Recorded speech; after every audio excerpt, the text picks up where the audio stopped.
Hey folks, I apologize for the traffic noise, but again, what can you do? It just depends where you live. You know what I'm talking about. Anyway, right now I'm going to tell you the kind of stuff that you really need to have. Some of this is optional, but it'll sure help you out. And the one problem I had, there's no way I can make this with just one sheet of 4x8 plywood. It was too small. So, see, I'm back up a little. You need a whole sheet of plywood. This is a 1/2 inch plywood, 4x8. This other piece, this is actually what I use for when a hurricane's coming, so I'm gonna have to replace this wood pretty quick. But this piece, it only needs to be 32 inches by 32 inches. If you can find a piece that size, you don't have to worry about it, but a whole sheet is only $3 more than a small section, so you better get the whole piece. Okay. You're going to need 5 2x4s. This is all unpressure treated. None of it's pressure treated wood. 5 2x4x8s. 3 pieces of 1/2 inch electrical conduit that are 10 feet long. And I got a little drill bit that you drill through the plywood to help to start the screws. It makes it a lot easier on you. To go with that 1/2 inch conduit, you actually will need a 3/4 inch paddle bit to drill through the wood. These, of course, are my pins for drawing my lines out. And whenever I draw these lines, when I'm sawing, I always cut the line. I don't cut on the outside. So once you do all these measurements, you don't have to get confused about what side of the line on. Just cut straight down the line. You'll be okay. Makes it a lot easier if you have either a speed square, which this one's kind of cracked, or a regular framing square. But you don't have to. It's just if you're going to do this stuff, make sure you pull measure from both sides and then find a straight piece of wood or something to draw your line. You don't want to get crooked. Option I'm doing, if you have this weed eater string you want to go with instead of conduit, this is a pile left I have from building my bin. This is called a titanium. It's pretty strong stuff, but whichever route will cover. Of course, you got your tape measure, hacksaw to cut the pipe with. You're going to need a staple gun and some staples if you use this weed eater one. I'll have to show you a trick. It makes it a lot easier on you. Of course, for doing this, you're going to need some 3-inch deck screws, a box of 1 5/8 deck screws. Of course, you got your drill, circular saw, and I'm building around one of these small bins, so I'll give you the dimensions of this, and hopefully you can find one the exact same size where you're at. But anyway, this is the stuff that you're going to need to start with. Okay, this is just real quick showing you why I use a black marker to draw my lines, because whenever you're sawing, all you got to do is, this is a saw blade width. Just follow that black line, don't get on either side of it, you should come out real straight. Just pull all your measurements. And like I say, that way, especially when you start cutting these 2x4s, you don't get confused on which side to be on, you just stay right on the line. Okay, here's the one backboard I cut out of the other piece of plywood. It's the only piece that I couldn't get to work out on my full sheet of plywood. This is a 32 by 32 inch piece. And you see out of this whole piece of plywood, that's all I had to have out of that one. This other one is your complete piece of plywood. As you can see, this long run, it's better to make this long cut first. These are actually going to be the front part of your bin, the top, front part, and then the other one over here is your door. The centerpiece is just some wood you're not going to use on this project, and you always put an X on there so you don't get confused about where it's supposed to go. And then of course, these 4 pieces I'm cutting now, we're going with the sides, top, and the bottom.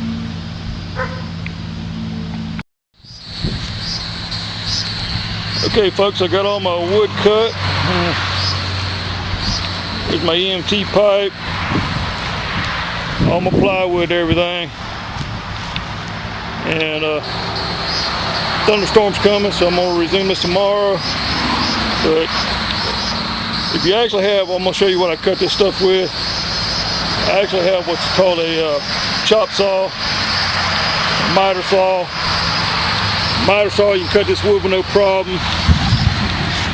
And this chop saw, it'll make quick work out of the metal tubing, but when you're using a hacksaw, just please watch out for the burrs because it can cut you pretty good, okay? I'll resume this when it quits raining.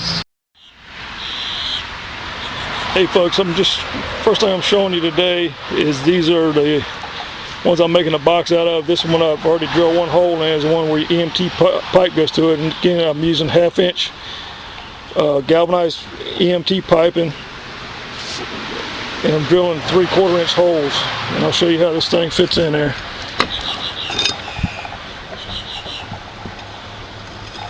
It fits in there pretty good. And what I do there when I'm drawing, if you can see, I draw a line. This right here, just so you can see where your 2x4 is going to be screwed into it, going crossways. Once it's standing on its end like this, it'll screw through there.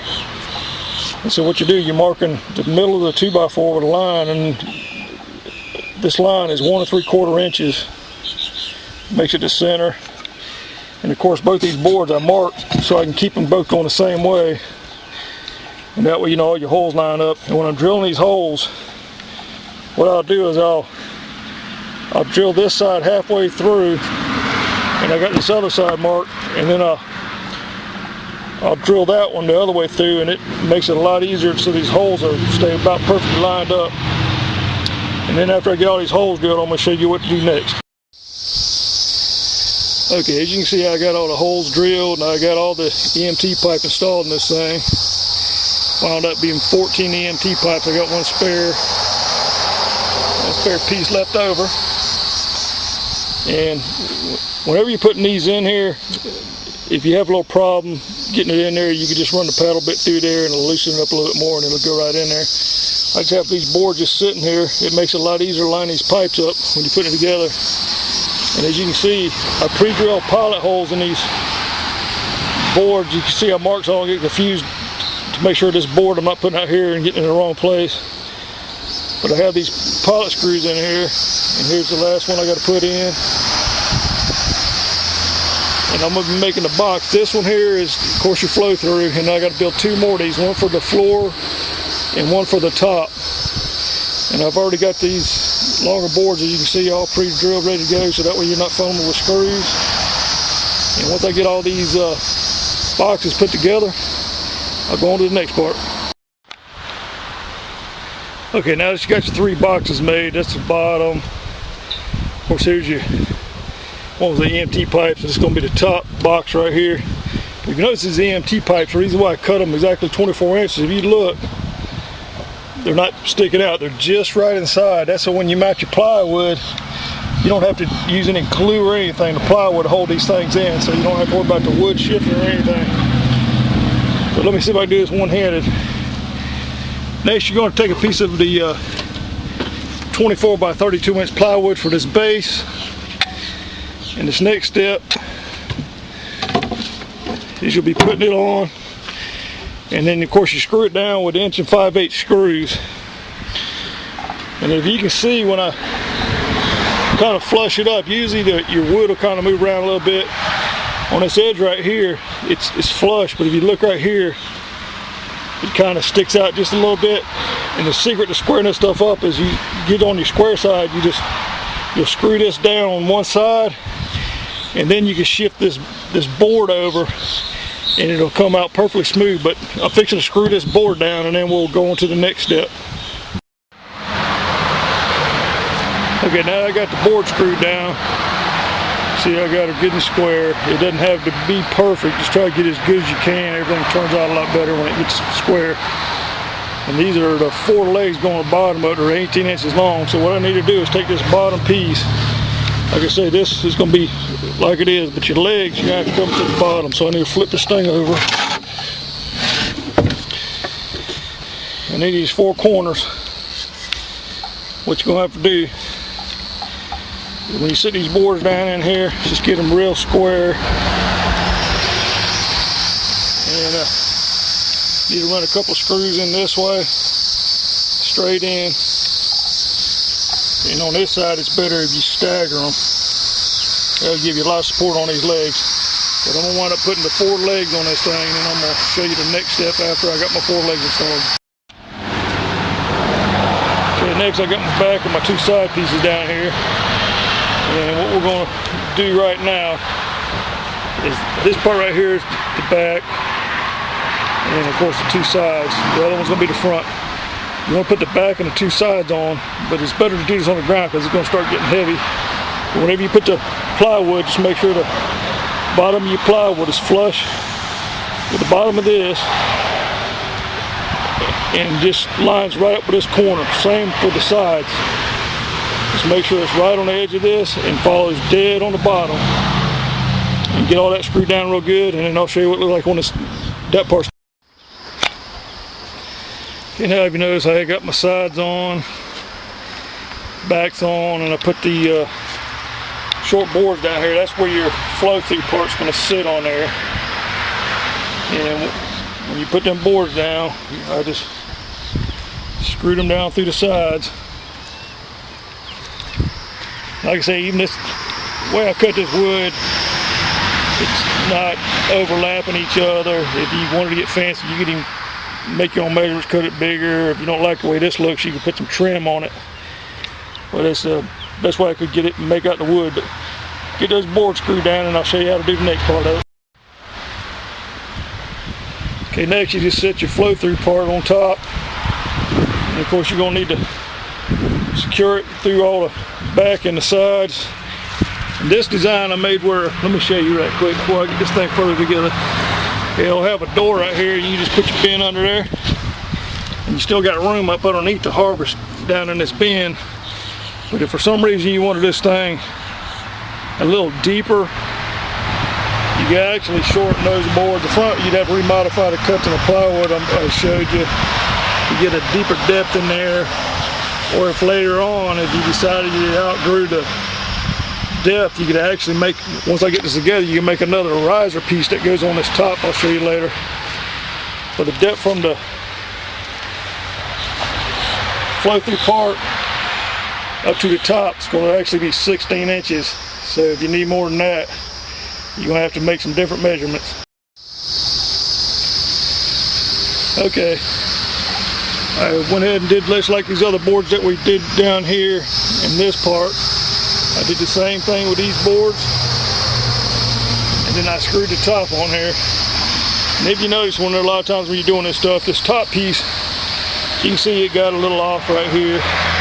If you really want to get this thing perfect, you could actually put this top piece up flush and pull exact measurements on the last part, because if this thing gets off just a minute little bit, it'll get off as a hair. But most people, I'm not going to worry about it unless they want to sell some of the stuff. But anyway, you can also, when you put foam inside this thing, if you want to go ahead and foam it for insulation, plus once you paint all the inside of this, when you put the insulation up in here, it's also going to make it last longer because it'll keep the water off the wood double good. But you can cut a piece of foam same size as this lid that you sit up on top of here. Let me get back out the way where you see it. You better flip over, but you can actually put the foam on first and then set this lid on top, and that's going to seal that thing off just like a ice cooler. But anyway, now all we got left is to put the top part on, the front part, and then the door on the bottom with the hinges, and then it's going to be ready for paint. Okay, all in all, that's it. I screwed the top piece on, I got the hinges on, the door's down there. And what I even do when I do this, I kind of actually drop this wood down, which will lower the whole thing down, because that way when you're reaching in here, this wood, this lip doesn't stick up as much where it kind of catches on your arm. It makes it a lot more comfortable when you're working here. I mean, I know it looks a little funny, but if you notice, when you drop it down, you still see your tubes here, but they can't come out because the wood holds them in. So you don't have to glue them or anything, and if this thing expands or contracts, it doesn't bust anything. Like say your hinges, and then down here to give you a lip on the bottom, grab a hold of. I'm gonna put a couple of latches on this to hold the door closed. You can even actually run a bungee cord across here or anything. But then when you open her up, Like I said, there's your bottom, here's your flow through. And of course, like I say, let me get this bin over here so about the camera. It's up off the ground where you don't have to bend down so far, and then you can just rake it down in your tub here, or you could even just leave the tub out and put plastic down there, however you want to do it.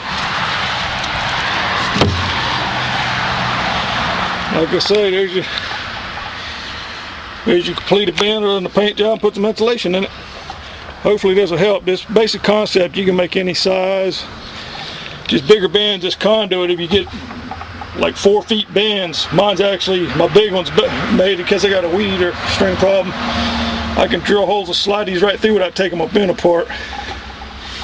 But if you get the bigger bins, you really need to have a divider to help hold these pipes up. But that's pretty much it. I'll take one more picture of it when it's painted. Okay, that's it. I'm all done with it. It's nice, pretty blue. I call it my $2 paint job. I got 2 cans of paint for $1 a piece. Unfortunately, one of them was blue instead of red. But check her out. Now that's what I'm talking about. It's all completed. It's got the little catch tub down there. I got the walls all insulated. Got the flow through going on.